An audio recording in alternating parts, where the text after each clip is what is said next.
Southwest Airlines is making another big change, and this one could hit some passengers especially hard. Starting in January, anyone, they say, who encroaches on a neighboring seat will have to buy a second ticket in advance, and that extra seat may not be refundable. I didn't know until today that Southwest Airlines for years had this policy that plus-size passengers could request an extra seat at no charge, or they could buy one up front and get their money back after the flight. And advocates say that made Southwest one of the only major airlines that would treat their larger travelers with a measure of dignity.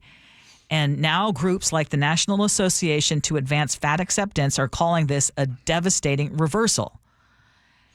And Southwest, for their part, is saying that they are just bringing their policies in line with other major carriers, but critics argue that this change sends a message far beyond air travel, and essentially that message is bigger bodies don't belong on these flights.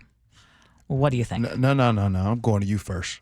No. Everybody always waiting to hear what's crazy that Gee's got to say. Ursula, what do you think? Okay, now, why are you changing the format of the show for this one particular topic? Yeah, because because the people really want to know what you got to think about this. I want to know what you think. Actually, I was surprised that Southwest had this policy in the first place. And I am very sympathetic. I think that the seats have just gotten smaller and smaller, and I think they're ridiculous.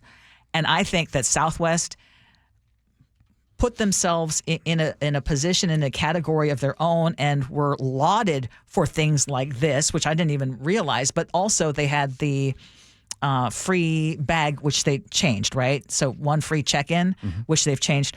I think the reality is Southwest Airlines is not doing as well, is not as profitable, and they're looking for ways to cut some of the corners. And if you're having to forego seats, I mean, the reality is that's one paying passenger that they don't have.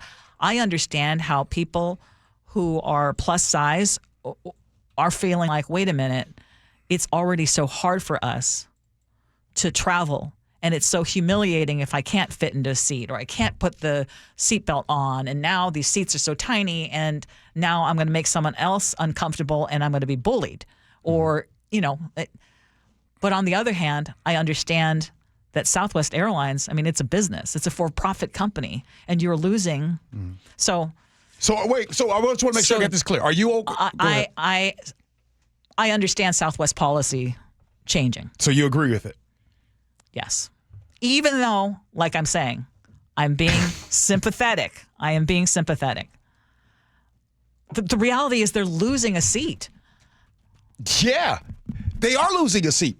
And this isn't, I don't think that with my opinion that I'm going to have, that I am less empathetic to someone who is of a bigger size.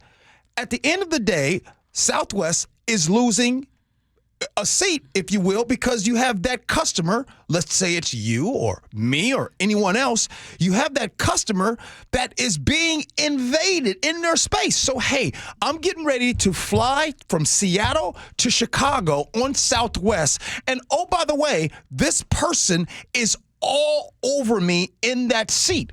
This is not disrespect, but this messes up your flight. So what ends up happening is people will choose not to fly Southwest, and they'll go another airline. So with that being said, I totally understand Southwest doing it, and I agree with it. It's a business decision. It's not like you are less empathetic to those that are bigger. And it may end up costing Southwest Airlines if enough people are like, well, that's one of the reasons, because they had this policy. The thing that I guess I appreciate about what the airline is doing is that they're also saying, we will still refund you if you pay for that extra seat and it turns out we had extra seats available. It's just on those full flights. You know what I'm saying? Yeah. So you can still get a refund after the fact if it turns out, in fact, that you ask for the refund within, I want to say it's 90 days. It's either 30 days or 90 days. But within a reasonable amount of time, you make that request and then get the money back. I think that is a good compromise. I don't like this at all. I I hate the fact that every airline now has this policy, because the only reason this policy exists is because we have this garbage view in our society that if you're a larger person, it is by choice, you can control it, and it is your dang fault that you're big, right? But here's the deal. Every kid under the age of 2 can fly on an airline for free with an adult if they sit in their lap. You cannot tell me that an 18-month-old child does not encroach on the other seats in that airplane. They absolutely do. And probably to a more boisterous degree than anyone who spills over the seat a little bit. So we just don't want to do that to parents because it looks really bad. And we're worried about getting... It looks really bad what they're doing here. But here's my question.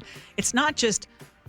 Mark had to sit next to a rugby player from the Miami rugby team on our way back from Miami this last time. And the guy walked, he might have been the biggest player on the rugby team. And it was the most uncomfortable flight back from Florida because there were 3 big dudes. I mean, so it's not just people who are plus size. I mean, if someone cannot fit into the seat, I need to ask though, before we even get on, they just need to make the seats bigger. Okay, you're looking at me. No, because I get it, but I totally understand Southwest Airlines doing this. And as someone who flies often, right? You fly often, you know that this can be an inconvenience on you. And by the way, I'm sorry, but having someone who's less than 2 years old in the passenger's lap does not come close to the other way around at all. It's not even close. So this whole idea, Southwest, I get it. And oh, by the way, if I want to go travel and I want to take 1 bag or 2 bags, I'm going to get charged. If I want to take 1 or 2 carry-ons, potentially on Spirit Airlines, I can get charged. Like, you guys do know that business is business, right? Yeah. Ryan mentions, they make bigger seats. You just can't fit as many passengers. And I understand that. And maybe offer those seats for a slightly higher price so that there is an option. Good stuff.